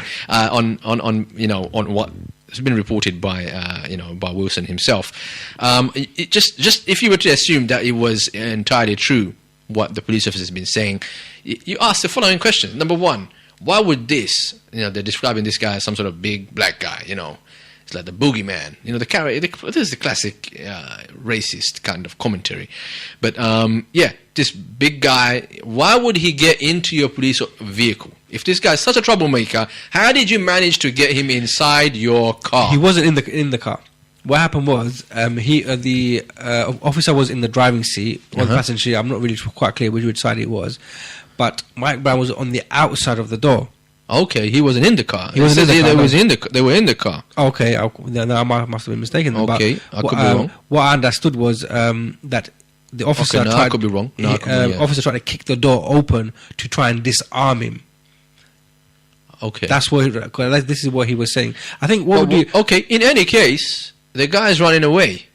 Whatever you've done is you've caused him to run away. Brown is running away from you now, Mr. Officer. And then you said, I caught up with him, and he turned around as if to pull out his gun. Classic thing that what else can you say to justify you shooting at him? Those would be the only justified reason why you legally justified to shoot at someone is if you know that they're pulling out a gun on you. Okay? Now my point is, if this guy did have a gun, if it's true that he was pulling out a gun on you, why hasn't he already pulled it out on you when he was in your face by the SUV that you were sitting in? Okay, why did he run away? And then, when he got caught, did he pull out a gun? Let me read a couple of other, accounts from the different witnesses. Okay? What happened after Wilson stepped out of the car is unclear. We said that. Several witnesses testified, that Wilson began shooting while Brown was running away from him. This is different to his account, that he caught up with him, and then, Brown was turning around, and then the officer fired. One witness claimed to watch from a bedroom window as Wilson shot at Brown as he ran in the opposite direction. There is full reference for this if you go to the article. By the time the witness ran outside for a better look, Brown was bent down and facing Wilson with his arms tucked on his into his stomach. So the witness says, so I'm thinking that he's already been shot. Another witness supported that claim as well, saying in an audio recording played for the grand jury that Wilson immediately began shooting after emerging from his vehicle. Again, this is different to what you just reported from Wilson, that he shot him after catching up to him and after what appeared like Wilson was pulling out a gun. But here, witnesses are saying, no, as soon as he got out of the vehicle, the police officer was shooting at Brown, who was running away. So, continuing, it says here that the witness also said that a bullet appeared to strike Brown, jerking his body, open and end quote there, jerking his body. Okay? A different witness testified that Wilson got out of the vehicle with his gun drawn, but did not point it at Brown until Brown turned around to face him down. So, again, you can see some conflicting report. The question again comes, did Brown raise his hands in surrender? Alright. This is the bit that's hotly disputed. Were his hands up, as in clearly raised up and out in surrender? Or were his palms, meaning, was he looking at his body with his arms near his side, not necessarily in a conciliatory gesture? Or did he put his hand in the waist of his pants, as if moving towards a gun, as Officer Wilson testified? Well, the same witness who said Wilson did not open fire on Brown as he ran away also said that Brown made absolutely no motion to surrender. Okay, so the same witness that said, Wilson, the officer, did not shoot him straight away. He says he stopped, he did turn, he did some sort of body gesture, the witness testified, but it was not in a surrendering motion. Okay, I don't know what that means, but what it does mean is that he didn't look, according to this witness, he's saying Brown wasn't surrendering. Open quote, I could say for sure he never put his hands up after he did his body gesture. He ran towards the officer full charge. The officer fired several shots, unquote. The witness told the grand jury. In an earlier police statement, the witness admitted that his version differed from what others claimed to see as bystanders traded stories on the street in the immediate aftermath. This is classic CNN reporting. I mean, why would you even say as bystanders traded stories on the street in the immediate aftermath? You're only implying here that people were making these kind of witness testimonies up. This is, anyway, the same witness who claimed to see Brown's body jerk from a gunshot said Brown turned around and put his hands up. So this witness is saying that he did put his hands up. And open quote, and the officer walks up to and continues to just shoot him, shoot him until he falls to the ground, the witness said. Even though his hands were up, a detective asks on the recording. Yes, replies the witness. So, we can go on about this, and you can see, I'm going to quickly read. Did Brown charge at Wilson? Well, witness says, as he is coming towards me, Wilson testified, that as he is coming towards me, I keep telling him to get onto the ground. He doesn't, and I shoot a series of shots, he told the grand jury. At least one witness agreed with the police officer, the one who said Brown ran toward the police officer full charge. Those who testified that Brown already had been wounded said the charge was more like a wounded stagger. He was going down, definitely, said the witness, watching from the balcony. And the officer just let out a few more rounds to him, and he hit the ground, and that's when I seen the blood. As he was taking small steps like he was stumbling, the officer lets out some more shots, and that's when he hit the ground, the witness testified. Another witness said Brown made it about 25 to 30 feet when he turned to face the officer, who had exited his vehicle by then, and Brown raised his hands, but he didn't raise them all the way up. As Wilson yelled, "Stop!" Brown took 2 to 3 steps forward and pow pow, the witness said in a police statement that was read aloud to the grand jury. So Wilson staggered forward with the weirdest look on his face, the witness told the police. Not a menacing look, but like he's coming to him, like to plead with him to stop. Wilson continued yelling, "Stop!" but Brown stumbled forward really slowly, hunched forward and rocking back and forth as if he were in pain. Wilson fired again, the witness said, and as he was going, he kept firing until he hit the ground. says the witness, end quote. The last set of rounds was what set off everyone who was watching, the witness said. Brown was already down. Did Wilson have to keep shooting? He was to me, and I'm going to say it as if he was executed, said one of the witnesses regarding Brown and Wilson shooting at him. Maybe he got caught up in the heat of the moment or whatever was his intention. I cannot read that officer's mind, but he did not have to fire that last volley of shots. Okay, end quote. So you can see what's happening here. Loads of witness testimonies. One particular witness supporting Wilson's version of events, and several or a couple of others at least contradicting that. So I think it's hard to be conclusive on this. He's been cleared by this. I don't know, is that a jury or? In the end, the grand jury appeared to give more weight to Wilson's testimony, it says here. And but people like Brother Twilight Bey, they think quite firmly that it is a murder. It was a murder. I mean, like I said, there isn't no hard evidence to kind of justify what the officer was saying. I mean, there actually is a new campaign now that started off where people in America want police officers to wear cameras on their uniform now. That's right, GoPro type of cameras. Yeah, action camera kind of thing. Like a dash cam. Yeah, so on your body. So I mean, where I stand on this, like I said, is I think it should have gone to trial.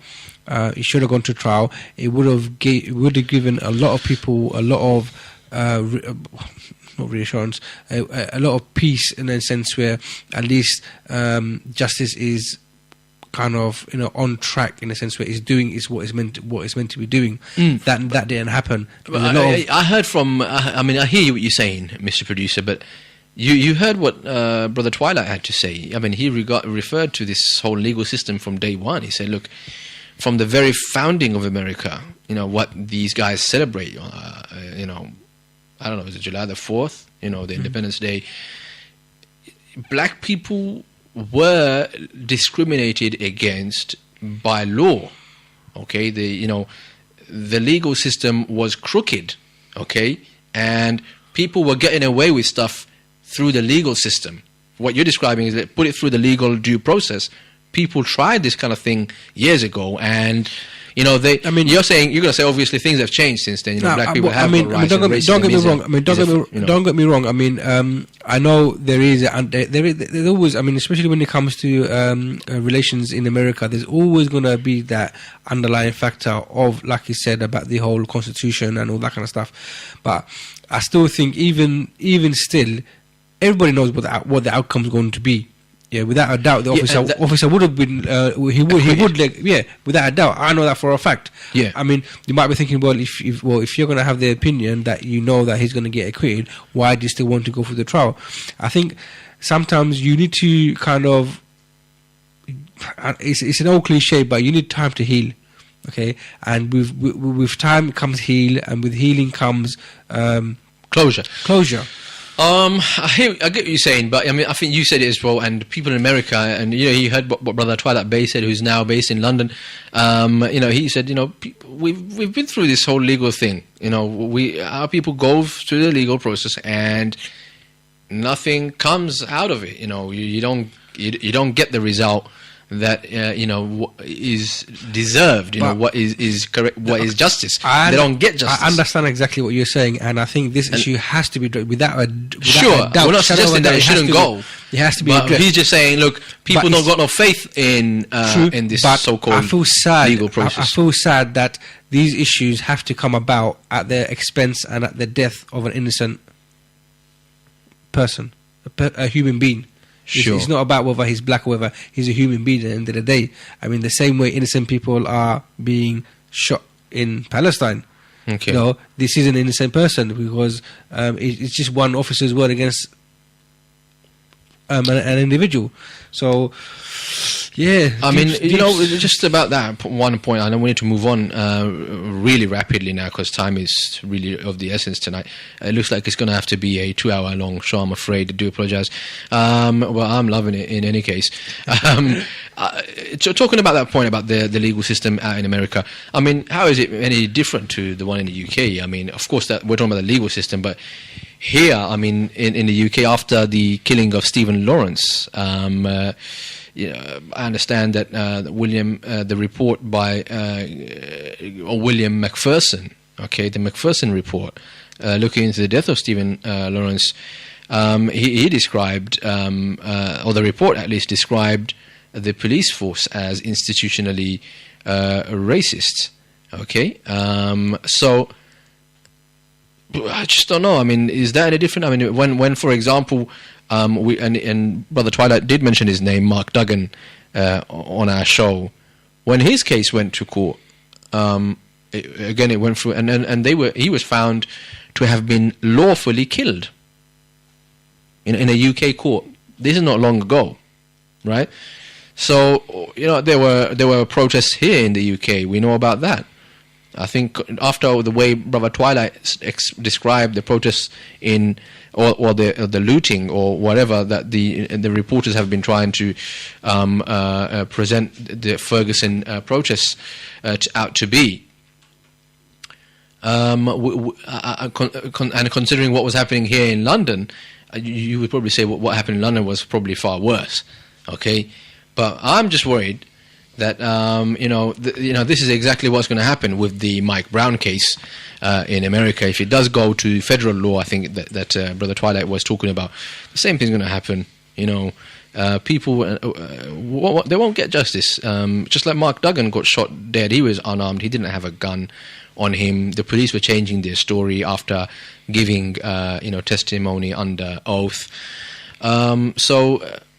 What faith do people have in this legal system? I think it still needs to go through it. I think tonight. Sure. I think tonight. I've kind of accidentally adopted this devil's advocate point of view. But I mean, you know what? I'm really, really reluctant to say this here, but. Don't say it, because I want to move on from okay, this. Fine. If you say it, I'm gonna. Yeah, I know. You're gonna come back. You're gonna come back. Dig my teeth into you. Yeah. I'm sorry about that. So, just say, okay, I'm gonna challenge myself. See if I can just remain silent on that one. Go on. No. Say it. Let me see if I can. I can just swallow it and move on to the. Okay, this is a very general comment. It's not specific to the come out with it. The Britain disclaimers, the London issue or the Ferguson issue. But where do you draw the line? You're asking me a question. As a police officer, obviously his role is meant to be to serve and to protect. Yeah. Okay. So, I mean, it's not like it's not like an investigation going on where you're trying to ascertain whether a person's guilty or not, or whether he's got something. This is something that they have to make in a split-second decision. It's faster than you blink, and that decision has to be made. And it's not one of those decisions where you have to refer back to your manager or your supervisor and say, "Do I make this decision?" You are trained to make a split-second decision, and all I want to say to you in response is clearly they're not getting any good enough training, because all of these guys that the police keep shooting turn up to be unarmed men. Look, so if this is a split-second decision, this is a very big topic. Like this is a whole lot of rubbish to me. This is a big international issue, and a lot of debates and a lot of talking have spun off from this. Yeah. A lot of questioning, a lot of even self-criticism. I mean, I know there's programs up in the country happening at the moment where police officers are kind of wanting to address this issue. Obviously, it's epic fail what they're doing, but they're trying to address this. How far will it go? I mean, I don't think it's going to go anywhere really. I mean, end of the day, it's like you said. I mean, the racism is embedded. You know, 10 bottles of bleach ain't gonna get this is in the very founding, nature of the state or of the United States of America. It's gonna be hard to rub that out of their skin. Excuse the pun. So I was gonna go on to talk about something else, but I found one thing that Twilight Bey said, which kind of stuck with me, which was, he said that the police, when they were coming out in the militarized fatigue... You've been quite inspired by him, haven't you? Yes, I do, definitely. I mean, and why not? I mean, he definitely said a lot of things, but there was one thing he said, and he likened the police rolling in with their tanks to what happens in Palestine. You know, the Zionists come into Palestinian areas with their tanks. And some people will say, that's irresponsible. I know some of our Zionist friends and listeners even might say, oh, there he goes, this is anti-Semitic, you know, how dare he cheapen the cause of the Palestinians and the Israelis and the Jewish brethren over there in Israel. You know, but actually, that's a very good comparison. And I don't think he's the only one making this comparison. Just recently in the Times of Israel, a blogger by the name of Robert Wilkes, you know, he's based in Seattle, in America. Sorry, what newspaper is the that? The Times of Israel. Is that what you read now in your your morning paper? That's right. You know, I keep myself well acquainted with what the Israelis have to say. And interestingly, the Times of Israel ran this story. They have now removed this story. So I'm just reading to you from a web cache, a Google cache of the article, which has now been removed by Times of Israel. But this is what Robert Wilkes had to say. Okay? Where is his title? He says, there are 9 parallels. Not 1, 2, 3, no. There are 9 parallels between Palestine and Ferguson. So if you guys are complaining out there that, oh my gosh, you Muslims and you black people, you're comparing, you know, Ferguson to Palestine, to Israel, you know, that's not fair, it's not kind of, but this guy is saying, no, it is. There are actually 9 parallels. And he goes on to say, the rioters in Ferguson, Missouri, have much in common with the Palestinians. I have found 9 parallels. Can you think of a 10th? You guys must be thinking, yeah, this guy is awesome. Fantastic. He really sympathizes with the Palestinian people. Anyway, this is what he has to say. These are the 9 parallels. He's asking you, is there a 10th one? You know, can you think of a 10th parallel? Anyways, he says, both Ferguson and Palestinian, well, Ferguson, I'm talking about black people in Ferguson and Palestinian Arabs, both have permanent, deep-set anger and rage and are looking for anything to set it off. Anger defines them, and anger keeps both mired in failure. Rather than make better choices, they prefer to ride the victim train to nowhere. But both must have an oppressor to rage against, a white cop defending himself, or an Israeli Jew wanting to pray on the Temple Mount serves their purposes. Rage is the only path they know to gain honor and prestige among their peers. Wow, that's just one. This is amazing writing. If you don't think this is racist, then I don't know what world you're living in. No one is born angry, he says. Both were taught to be angry. Palestinians learnt hate in their society, which idolizes murders, and in their schools, including schools run by the UN under the UNRWA, which teach them that every inch of Palestine is theirs, from the river to the sea. American students, even those in prestigious universities, are taught that they live in a racist society under an oppressive, imperialist US government that has committed innumerable sins at home and abroad. And is continuously talking about the Palestinians and the black people and how they are extremely similar. He goes on, he says, both the Palestinians and the black people of Ferguson, they wish to undermine the state's moral authority. Wow. I've never heard people describe it like that. State's moral authority. You'd think this is some sort of Christian crusade. You know, I'm thinking like, you know, this is, proper Christian crusade. And they pretend to be seculars, these guys. Anyway, both of these communities, they wish to undermine the state's moral authority by provoking violent reactions, then portraying themselves as victims of oppression.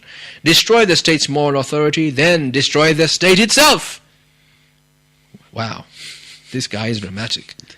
I wish I had my camera up today. In the Gaza war, civilians died as human shields, he says, or because Hamas did not allow them to have shelters. The rioters in Ferguson destroy as utopian revolutionaries, hoping to build some vague notion of a classless society. They believe they first have to burn down what is already there. Again, look at the inflammatory, I don't know, offensive way he is talking about black people in Ferguson and comparing them with the Palestinians, and at the same time mispresenting both of these communities, falsely presenting them. Okay? He goes on to say, emotion is the be-all and end-all. Practical solutions are not sought or desired. Prior to the announcement of the grand jury decision not to indict the police officer, many good people in Ferguson reached out to the protest groups to let them know they were welcome to exercise their First Amendment rights. Oh, goodness me. They pleaded with the protest leaders for peace and calm. It had no effect, and the city burnt anyway. Did you hear that? 4 shops is equivalent to a city in Israel, I'm guessing. Let me continue. Similarly, everyone knows that if the Palestinians cared about improving their lives, they need only to make peace. A practical solution. How petty and weak this kind of semantics really is. All they need the Palestinians to do is peace, and then they will get peace. If Palestinians cared about improving their lives, all they need to do is make peace. Wow. Just like that, eh? Unbelievable. I can't even begin to refute that comment. Both have perfectly wretched leaders. Check this out. Black leaders in America are con artists and a disgrace. Amen to that. Raise your arm and salute thy Reich or the Führer. This guy's on drugs. He is a racist scumbag. And then he has the audacity to say those guys are the victim mentality.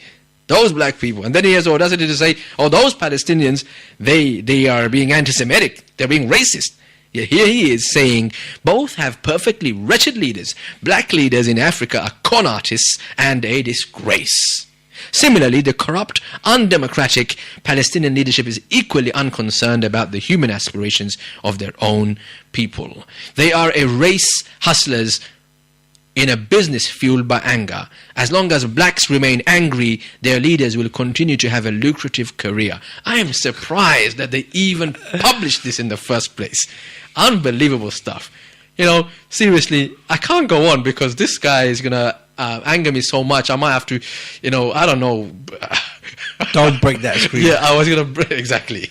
I need to stop here because it gets worse. Okay, it just gets worse. Black problems in America have nothing to do with the conduct of the police. It just gets worse. I mean, let's leave that one out because it's getting too. Okay, so shocking to hear that these are the 9 parallels that this guy has drawn between Palestine and Ferguson. I was going to think about the parallels that, people have been drawing about between Palestine and Ferguson. The way that the authorities are kind of using excessive force against unarmed civilians, how Palestinians are being shot dead, okay, by the soldiers of Israel, okay, the armed forces in Israel, how they've got their armored vehicles and so does now the police in Ferguson, that kind of thing, how there's regular protests in Palestine against the what they call the illegal state and the occupation of their country, the illegal state of Israel. And, just drawing those parallels, the weak against the powerful, that kind of thing. People were drawing parallels like that. Okay? And, of course, the race question. Israelis have been pointed out, certain Israelis in certain positions in uniform and in suits in government have been exposed for being extremely racist against the Palestinians. And not just the Palestinians, even some Ethiopian migrant workers and so on and so forth, but primarily the Palestinians. That's where the whole problem, stems from. This is an apartheid state. It runs very a 2-tier system, one for the Israelis and one for the Palestinians. So people in America naturally beginning to kind of sympathize and empathize with the people of Palestine now that they're going through very similar. Not now, they've been going through this similar experience throughout the years that they've been in America. We can't go on this story, I'm afraid, but go check out that Google Cache article, 9 parallels between Palestine and Ferguson. We only could get through maybe 4 or 5 because it is too outrageous and too anger-inducing for me to continue. Okay, that's the end of that story. We had a ton of different stories to cover today. So much good stuff. We put out a tweet talking about the kind of things that we really wanted to discuss today after Ferguson. One of them was the problem of Islamophobia online. Okay, Mr. Producer? I'm just looking at time. Yeah, we can't talk about them tonight because it's really difficult for us. Do justice to it. Yeah, we can't do justice to it. The causes of radicalization. What are the real causes? Number 3, non-Muslim terrorists. A non-Muslim guy, he escapes the terrorism charges despite having bombs and other kinds of extremist, racist literature in his property or in his possession. Sorry. Number 4, Hosni Mubarak. Yeah. Oh God. Scot-free. Oh, Forget Darren Wilson, mate. This guy. What a clown. How does this happen right under the world's noses? Hosni Mubarak, the man that the world apparently loved to hate. The reason why the Arab Spring was justified, the reason why, oh my God, I can't even go into this because we don't have to. Well, I mean, number 5, Black Friday. That was the 5th thing that we want to go through. But anyway, you're going to say about Hosni Mubarak. Do you know what? I'm never going to start because don't start. Let me just read the headlines and the titles instead. Yeah, regarding Islamophobia online. Okay. Birmingham City University expert, okay? He's a criminologist, okay? He's a Muslim. He's an expert, okay, who produced a report, okay, or a research, all right? He receives online threats after publishing his research into Islamophobia. His name is Imran Awan, okay? He published his findings on Islamophobia online. And he is an expert from Birmingham City University. Now, he's been facing a lot of harrowing Islamophobic, vitriolic, hate-filled messages, as he says in his own words. He was shocked by the sheer number of these messages he received after an online discussion about his detailed research on anti-Muslim abuse on the internet. So this is the irony. The guy wrote a piece of research about online abuse, and what does he get in return? More online abuse, Islamophobic abuse. But it's okay because it's Islamophobic, there's no legal, the law doesn't cater for going against Islamophobic, online abuse. It only looks at racism. So was he saying that there isn't any going on? No, he was saying that there's a hell of a lot of online Islamophobic abuse going on. Loads. I mean, let me see if I can pull out a. Well, it's difficult. Here we go. There we go. There's a quote right there. The study had shown that the majority of incidents of Muslim hate crime reported to the organization Tel Mama, for example, were actually online. Before the Woolwich incident last year, there was an average of 28 anti-Muslim hate crimes per month. But in May, when Rigby was murdered, that number soared to 109 anti-Muslim hate crimes per month. That's 109 anti-Muslim hate crimes a month. One shooting in America of a black man sparks that kind of unrest in America. It's unacceptable that, black men should be killed by police officers who are unarmed. Sorry, black man's unarmed. But here we are having, yes, they're not killings and deaths, although they're happening. Killings and murders are taking place. But 109 anti-Muslim hate crimes per month. Between May 2013 and February 2014, there were 734 reported cases of anti-Islamic abuse. That's not including the unreported ones. And of these 599 were incidences of online abuse and threats. The others involved violence, threats, and assaults. This comes on the back of the fact that we heard a woman was arrested and charged for apparently tweeting stuff about terrorism. I don't know how can you tweet terrorism? I don't understand. You can tweet racist views. How do you tweet terrorism? And terrorism is bombing and killing innocent civilians, and Well, you got to do within 130 characters. Exactly. That's called a Twitter bomb. So she's been arrested for promoting or inciting terrorism or something like that. But here we have, on a monthly basis, 109 cases of anti-Muslim abuse. Moving on to the next thing that we wanted to talk about was, how there's Islamophobia in the workplace. British Muslims face worst job discrimination of any minority group, according to a new research that has been produced. If we had time, I would have really gone to town with that one. Given you personal experiences. Oh my days. Personal experiences. I wish, I always say we're going to come back to this story next week. We managed to do this with the Ferguson one. I doubt we'll be able to come back to any of these stories next week because, by the time this week's ended and the new week starts, there's a hell of a lot of other stories that really, take precedence. And I think we should go every day. Every day would be wicked because we just talked about one story today, which was Ferguson. If we picked a issue like this a day, we could at least have a shorter show, but we'll have covered all the different topics every day. All right. Another story that we wanted to go through was Germany is to give special IDs for suspicious Muslims. This is in the worldbulletin.net. Okay. The Minister for Internal Affairs said that Muslims who are suspected, they will have their IDs taken away within 18 months and be issued, a special ID. All right. This reminds you of Nazi Germany and their treatment of Jews, giving the Jews special ID cards. This man is a Jew. That's how the Germans treated the Jews. Surprising to hear this coming out of Germany today. You would have thought that they'd have learned their lesson. Another story we were going to talk about was the untold story of Musa Sarantonio. I really don't know who he is. I haven't listened to any of his material, apparently. But the story is basically, it says here, the preacher, the spy, the terrorist. Okay? And the whole story in a nutshell is his account that says, I was just a preacher. They didn't like my views. They don't agree with Islam. They didn't like my views. Okay? I had some conservative, orthodox Islamic views. Okay? Maybe I said, homosexuality is a sin. Maybe I said a Muslim... every Muslim believes in jihad. I don't know. I'm not going to read directly from there.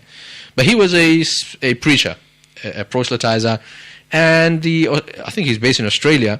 And the authorities had issues with him, so they said, "Look, we can make your life bad for you if you don't become a spy for us. And we know guys out there who are bad guys. The terrorists, and you're going to supply us with their names. If you don't do that, then we are going to make you out to be some sort of extremist preacher."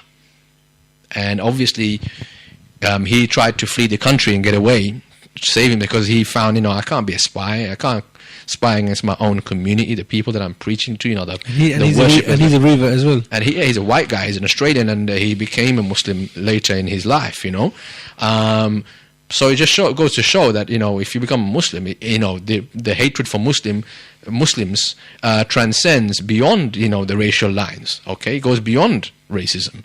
So so what he's effectively saying is they tried to force me into being a spy, and as soon as I tried to get away from being a spy, they now have arrested him, and now I'm being done for terrorism. Where and as far as I know, he hasn't blown any bombs up. He hasn't really sent any bombers anywhere or anything like that. So that was a story that I wanted to get into.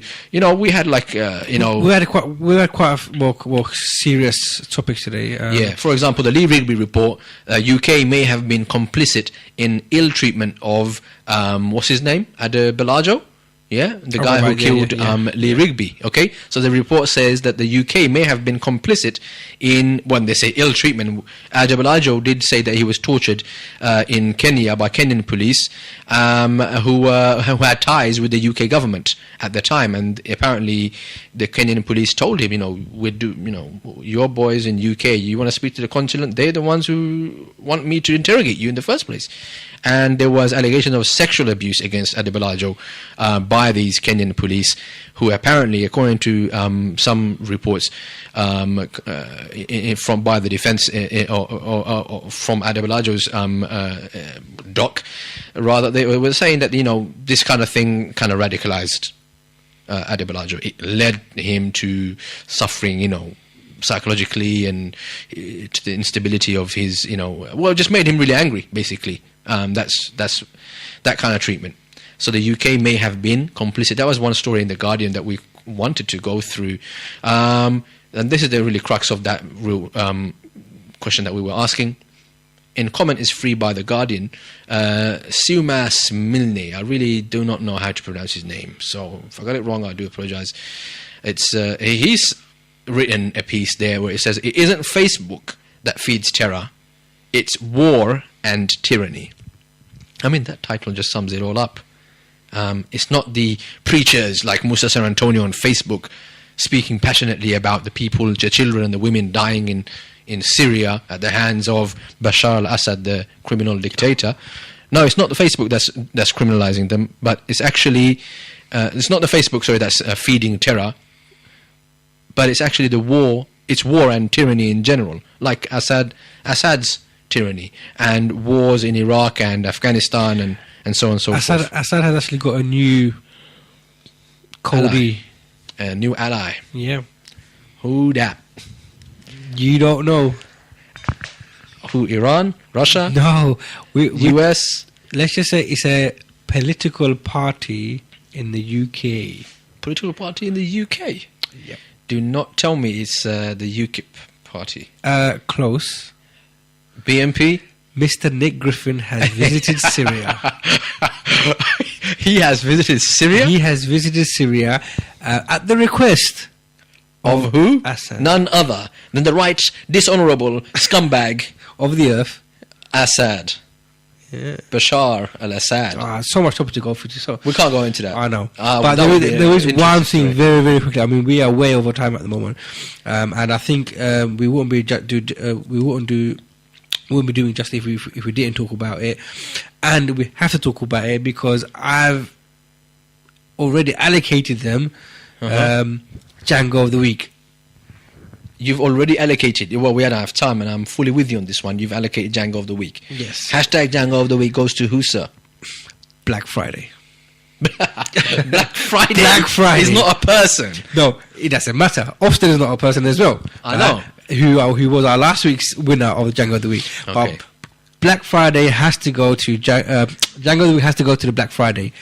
Or the people that shopped like crazy on Black Friday. We understand when you say Black Friday, we're referring to the craziness, the frenzy. But you know what? It's not only that. I mean, it also ties into our issue, our topic we're talking about this evening about Ferguson.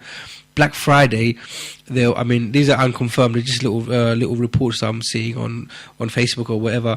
But Black Friday is a day where a lot of the black slaves back in the 17th, 16th century used to go on sale.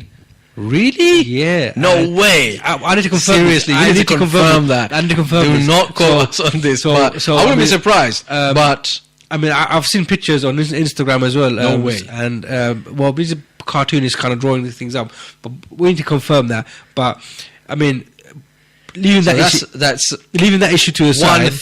One theory, yeah. Leaving that to the side. I mean, the people that went unverified at this moment in time. People have been going crazy. I mean, I've seen some videos. I think the Telegraph, or was it the Daily Mail? Well, one of them produced a video of Tesco's. Of Asda. It was Asda. The one I asked was in Tesco's. Okay, so and it has to be the very local one, Beckton, because I recognise that elevator that they've got right next to the one in Beckton. You mean you wasn't there? You sure? on the top floor next to the TVs. But they were. I mean, I don't even know how. I mean, there were people. I mean, the reporters were interviewing people from that side. It was a stampede. People were trampling over. People did not know what they wanted to go and buy. They interviewed this lady and she said, "Look, I just want a phone." She goes, and the guy said, "Well, do you know what kind of phone you want?" He goes, "No, I don't know. As long as it's cheap, anything."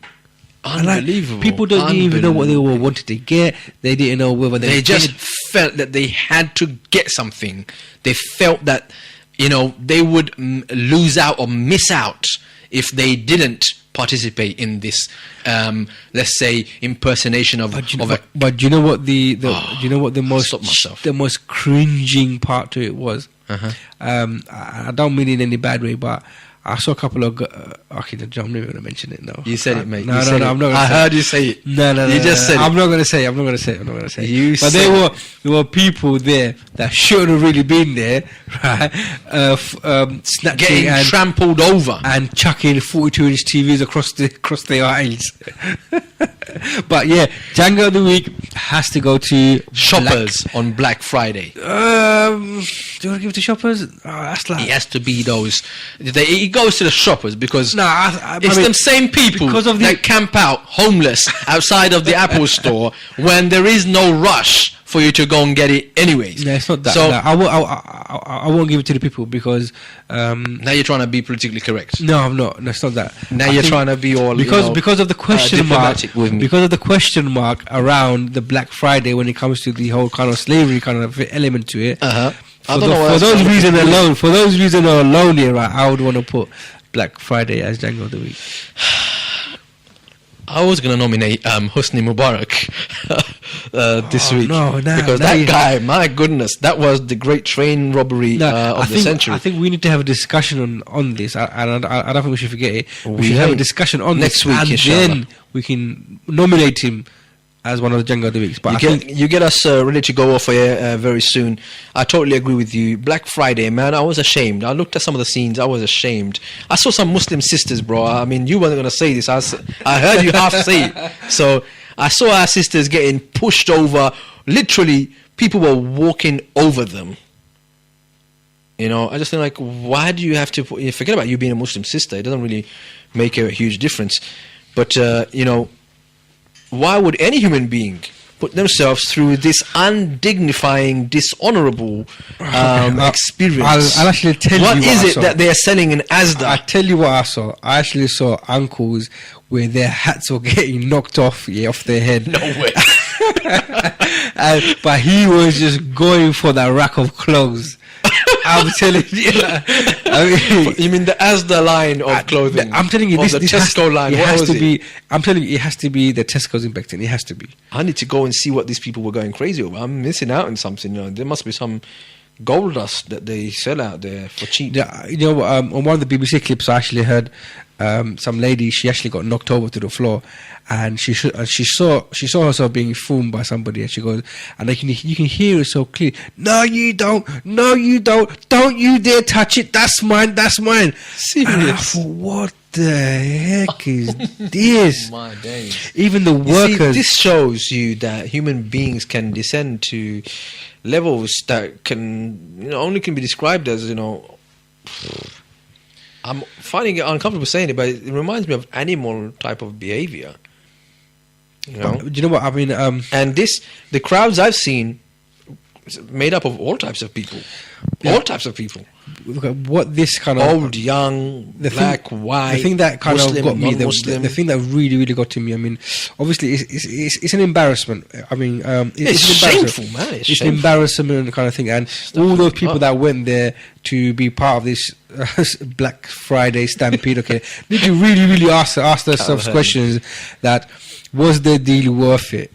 I mean, was it really worth it? I mean, could you have just waited till Christmas and get probably another 25% more discount on it? Or could you have waited another day after the whole craze and or no, did you even need anything scary thing to is- shop on that day? I think the scary thing is that But you can ask yourself, like, did those people all need to do shopping? Did they have things that they needed to buy? no, they didn't. So they were just going there to spend their money.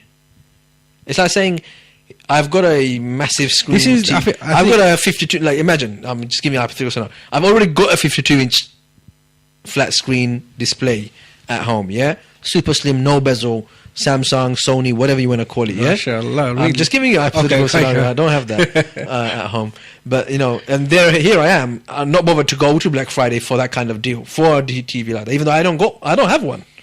But there are people out there who've got these, and they're still running out there for that kind. They've got iPhones, they've got everything. Like, what can you get from Asda and Tesco's that is so? You know what I mean? You know what really, really got to me? Watching those scenes.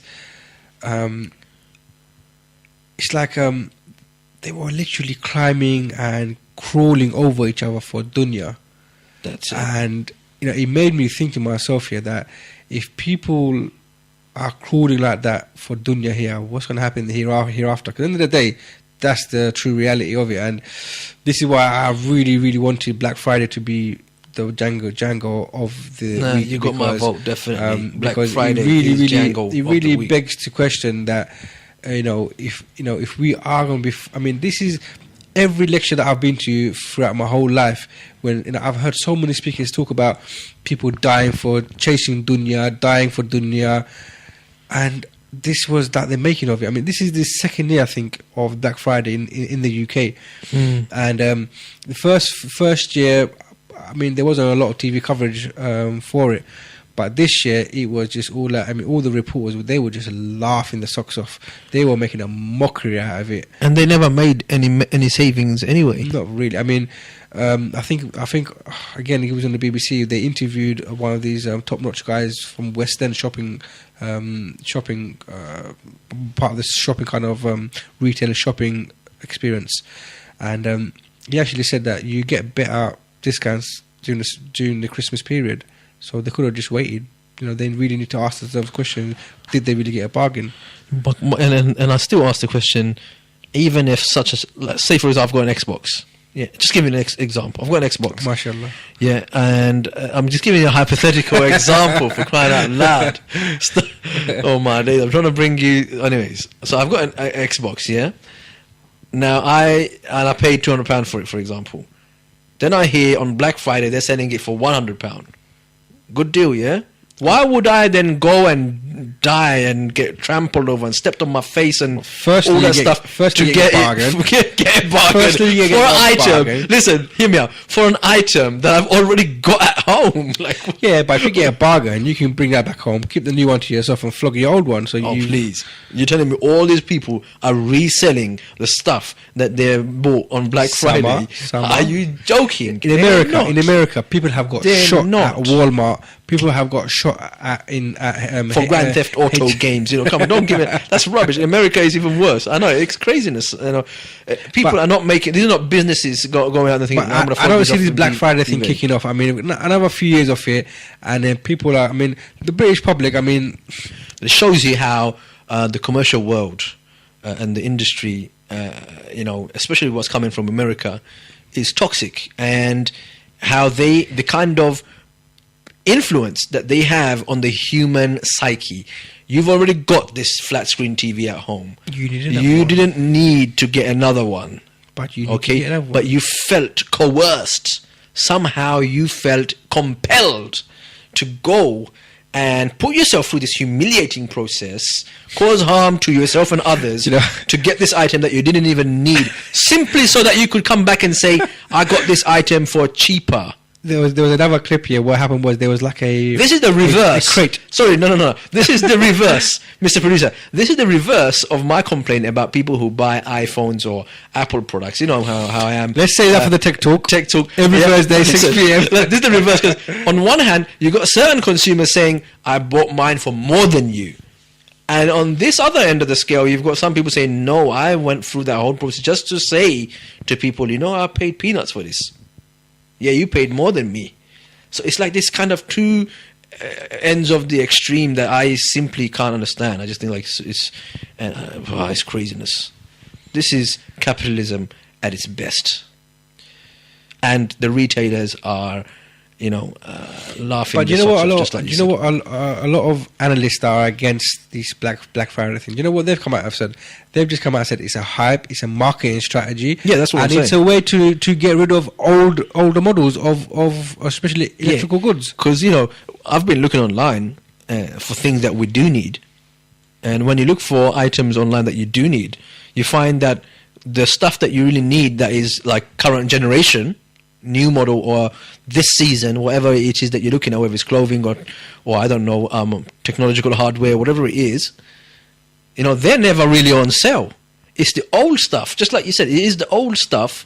You know, the things that the stock that they're trying to clear to bring in the new stock, they're getting rid of that kind of stuff. And supermarkets, when they bring in electrical goods, they usually roll it on a trolley, like a little crate.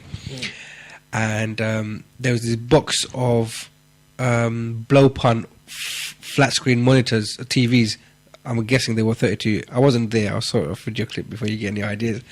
And I think there must have been probably about 24 of these TV units on this crate. And they were. I mean, there was a shop assistant there, a worker who casually pushed it in, and the public just went into a frenzy.